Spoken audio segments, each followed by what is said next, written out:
সুপ্রিয় দর্শক, আসসালামু আলাইকুম। সবাইকে স্বাগত জানাচ্ছি আজকের গুরুত্বপূর্ণ সংবাদে। প্রথমে জানিয়ে দিচ্ছি সংবাদ শিরোনাম, পরে বিস্তারিত। জানিয়ে দেব এই মুহূর্তে হাতে পাওয়া সর্বশেষ গুরুত্বপূর্ণ আপডেট আন্তর্জাতিক সংবাদ। শুরুতেই থাকছে হরমুজ প্রণালী রুট নিয়ে ওমানের সঙ্গে ইরানের সমঝোতা। কৌশলগতভাবে গুরুত্বপূর্ণ হরমুজ প্রণালীতে জাহাজ চলাচলের জন্য নতুন নৌপথের মানচিত্র নিয়ে ওমানের সঙ্গে সমঝোতায় পৌঁছেছে ইরান। এবারে জানাবো ৩ ইরানি বৈমানিক আটক অস্বীকার করল কাতার। ইরানের ৩ বৈমানিককে কাতার গোপনে আটক করে রেখেছে। তেহরানের এমন দাবি সরাসরি প্রত্যাখ্যান করেছে দোহা। কাতারের পক্ষ থেকে স্পষ্টভাবে জানিয়ে দেওয়া হয়েছে তাদের হেফাজতে ইরানের কোনো জীবিত বৈমানিক অবশিষ্টই নেই। জানাবো যুক্তরাষ্ট্রের সঙ্গে আলোচনা পুনরায় শুরু হবে কিনা সিদ্ধান্ত নেয়নি ইরান। কথা জানিয়েছেন দেশটির পররাষ্ট্রমন্ত্রী আব্বাস আরাকচি।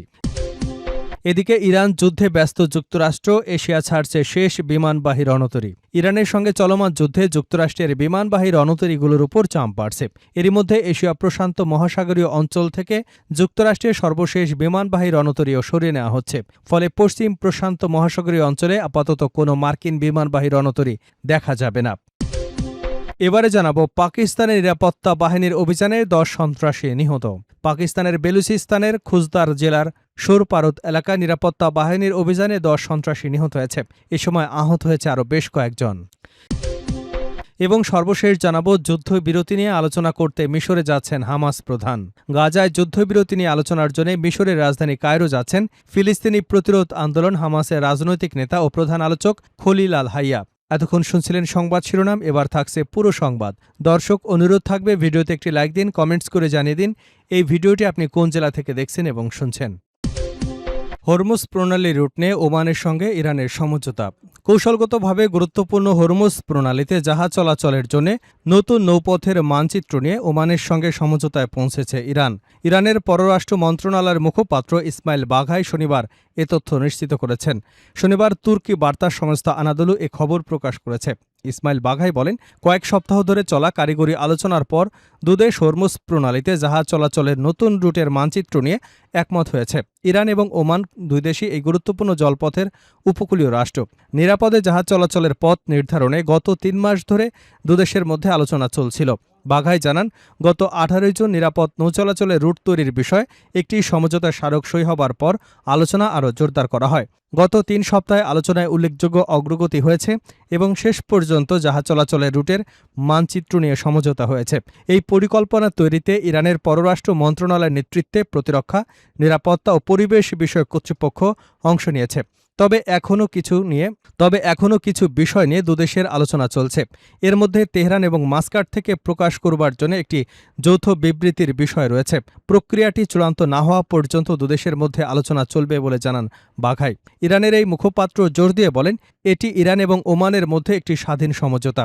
এর মূল লক্ষ্য হল হরমুজ প্রণালীতে জাহাজে নিরাপদ চলাচল নিশ্চিত করা এবং একই সঙ্গে দুদেশের সার্বভৌমত্ব বজায় রাখা। তবে হরমুজ প্রণালীতে স্বাভাবিক বাণিজ্যিক জাহাজ চলাচল পুরোপুরি ফিরিয়ে আনার বিষয়টি এখনও যুক্তরাষ্ট্রের পদক্ষেপের উপর নির্ভর করছে।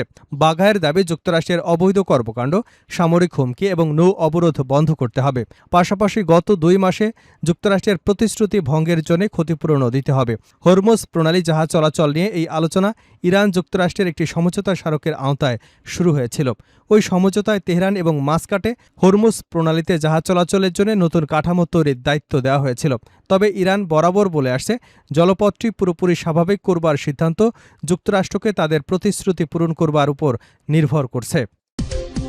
৩ ইরানি বৈমানিক আটক অস্বীকার করল কাতার। ইরানের ৩ বৈমানিককে কাতার গোপনে আটক করে রেখেছে। তেহরানের এমন দাবি সরাসরি প্রত্যাখ্যান করেছে দোহা।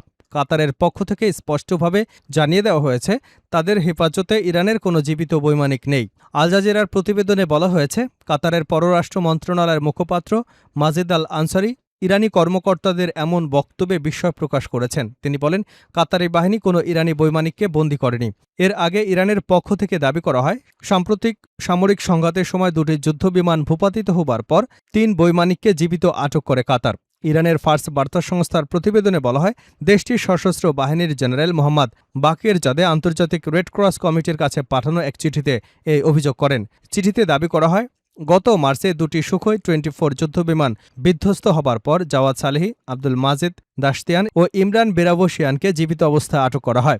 গত 6 মাস ধরে তাদের বন্দী রাখা হলেও পরিবারের সদস্য কিংবা কূটনৈতিক প্রতিনিধিদের সঙ্গে যোগাযোগের সুযোগ দেওয়া হয়নি বলে অভিযোগ করা হয়। তবে ইরানের এ দাবি অস্বীকার করে কাতার জানিয়েছে, মার্চে দেশটির আকাশসীমা অননুমোদিতভাবে লঙ্ঘন করা হলে কাতারের আকাশ প্রতিরক্ষা ব্যবস্থা থেকে সংশ্লিষ্ট বিমানগুলোর সঙ্গে যোগাযোগের চেষ্টা করা হয়েছিল। একাধিক সতর্ক বার্তায় সাড়া না পাবার পর কাতার বাহিনী পাল্টা ব্যবস্থা নেয়। পরে অনুসন্ধান চালিয়ে একজন নিহত বৈমানিক মাজেদ কাজিমের মরদেহ উদ্ধার করা হয়। ইরানি কর্তৃপক্ষের সঙ্গে সমন্বয় করে তার দেহাবশেষ দেশে ফেরত পাঠানো হয়েছে বলে জানিয়েছে দোহা। মধ্যপ্রাচ্যে যুক্তরাষ্ট্রের কেন্দ্রীয় কমান্ডের অন্যতম প্রধান ঘাঁটি আল উদেইদ বিমান ঘাঁটিকে ঘিরে সামরিক উত্তেজনার সময় ওই সংঘর্ষের ঘটনা ঘটে। সংঘাত শুরুর পর প্রথম উপসাগরীয় দেশ হিসেবে কাতার গত মার্চে ইরানের দুটি যুদ্ধবিমান ভূপাতিত করবার কথা জানিয়েছিল। গত 28 ফেব্রুয়ারি থেকে সংঘাত তীব্র হলে উপসাগরীয় অঞ্চল জুড়ে পাল্টাপাল্টি হামলা শুরু হয়। পরে পাকিস্তানের মধ্যস্থতায় এপ্রিলে সাময়িক যুদ্ধবিরতি হলেও জুনে শান্তি আলোচনা ভেস্তে যায়। এরপর হরমুজ প্রণালীর আশপাশে নতুন করে উত্তেজনা তৈরি হয় এবং বাণিজ্যিক জাহাজে হামলার ঘটনাও বেড়ে যায়। এই পরিস্থিতির মধ্যেও ইরান ও যুক্তরাষ্ট্রের মধ্যে মধ্যস্থতাকারীর ভূমিকা পালন করে যাচ্ছে কাতার। গত জুনে নির্ধারিত 60 দিনের সমঝোতার মেয়াদ আগামী সোমবার শেষ হবার কথা থাকায় মধ্যপ্রাচ্যে চলমান পরিস্থিতি আরও জটিল হয়ে উঠতে পারে। যুক্তরাষ্ট্রের সঙ্গে আলোচনা পুনরায় শুরু হবে কিনা সিদ্ধান্ত নেয়নি ইরান। যুক্তরাষ্ট্রের সঙ্গে শান্তি আলোচনা পুনরায় শুরু করা হবে কিনা সে বিষয়ে এখনও কোনো সিদ্ধান্ত নেয়নি ইরান। শনিবার একথা জানিয়েছেন দেশটির পররাষ্ট্রমন্ত্রী আব্বাস আরাকচি। এর আগে চলতি সপ্তাহে মার্কিন প্রেসিডেন্ট ডোনাল্ড ট্রাম্প জানিয়েছিলেন, ইরানের সঙ্গে আলোচনার বিষয়টি যুক্তরাষ্ট্র সীমিত পর্যায়ে রাখছে। মার্কিন সংবাদ মাধ্যম এক্সিওসকে দেওয়া এক সাক্ষাৎকারে তিনি একথা বলেন, আমরা তাদের সঙ্গে কেবল আংশিকভাবে আলোচনা করছি। তবে ইরানের পররাষ্ট্রমন্ত্রী আব্বাস আরাকচি জানিয়েছেন, মধ্যস্থতাকারী দেশ কাতার ও পাকিস্তান ইরানের সঙ্গে বার্তা আদান প্রদান করছে, কিন্তু এই যোগাযোগে কোনোভাবেই আনুষ্ঠানিক আলোচনা বলা যাবে না। এদিকে যুক্তরাষ্ট্র হরমুজ প্রণালী নিয়ে ট্রাম্পের সাম্প্রতিক মন্তব্যেরও জবাব দিয়েছে তেহরান। ট্রাম্প হরমুজ প্রণালীকে যুক্তরাষ্ট্রের ভূখণ্ড হিসেবে ঘোষণা করবার হুমকি দেবার পর ইরানের উপ পররাষ্ট্রমন্ত্রী কাজেম গারিবাবাদি কঠোর প্রতিক্রিয়া জানান। এক বিবৃতিতে গারিবাবাদি বলেন, সামাজিক যোগাযোগ মাধ্যমের একটি পোস্ট, একটি বিমানবাহী রণতরী, নির্বাহী আদেশ কিংবা নির্বাচনী প্রচারণার বক্তব্য হিসেবে হরমুজ প্রণালী দখল করা সম্ভব নয়। হুমকিতে ইরান ভয় পায় না, সামরিক শক্তির প্রদর্শনেও তারা ভীত নয়। তিনি আরও বলেন, হরমুজ প্রণালী কখন বন্ধ থাকবে কিংবা খুলবে তা একমাত্র ইরানেরই কর্তৃত্বে নির্ধারিত হবে।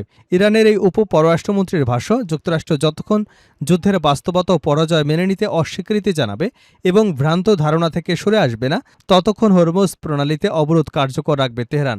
যুক্তরাষ্ট্র ইরানের মধ্যে চলমান সংঘাতের মধ্যেই কৌশলগতভাবে গুরুত্বপূর্ণ এই জলপথ নিয়ে দুদেশের উত্তেজনা আরও বেড়েছে। বিশ্বের অন্যতম গুরুত্বপূর্ণ জ্বালানি পরিবহন পথ হরমুজ প্রণালী ঘিরে অচল অবস্থা দীর্ঘায়িত হলে বৈশ্বিক তেল সরবরাহ ও জ্বালানি বাজারে এর বড় ধরনের প্রভাব পড়বার আশঙ্কা রয়েছে। ইরান যুদ্ধে ব্যস্ত যুক্তরাষ্ট্র, এশিয়া ছাড়ছে বিমানবাহী রণতরী। এশিয়া ছাড়ছে শেষ বিমানবাহী রণতরী। ইরানের সঙ্গে চলমান যুদ্ধে যুক্তরাষ্ট্রের বিমানবাহী রণতরীগুলোর উপর চাপ বাড়ছে।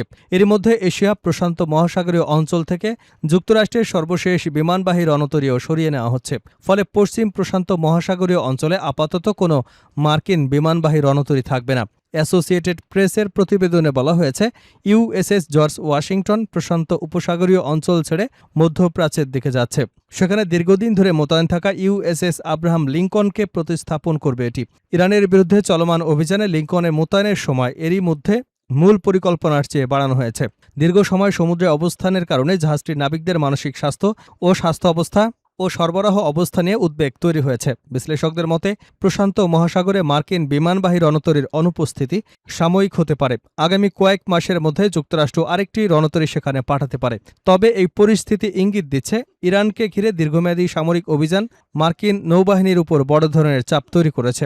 পশ্চিম প্রশান্ত মহাসাগরে মার্কিন রণতরীর অনুপস্থিতি চীন কাজে লাগাতে পারে বলে আশঙ্কা করেছেন বিশ্লেষকরা। হাডসন ইনস্টিটিউটের প্রতিরক্ষা বিশ্লেষক ব্রায়ান ক্লার্ক বলেন, এই সুযোগে চীন নিজেদের সামরিক শক্তি প্রদর্শনের চেষ্টা করতে পারে। তার মতে, চীন, ফিলিপিন, জাপান, ইন্দোনেশিয়া সহ আঞ্চলিক দেশগুলোকে বোঝাতে চাইতে পারে যে পশ্চিম প্রশান্ত মহাসাগরে যুক্তরাষ্ট্র আর আগের মতো প্রভাবশালী নয় এবং তাদের নিরাপত্তা নিশ্চয়তা দেওয়ার সক্ষমতাও কমে গেছে।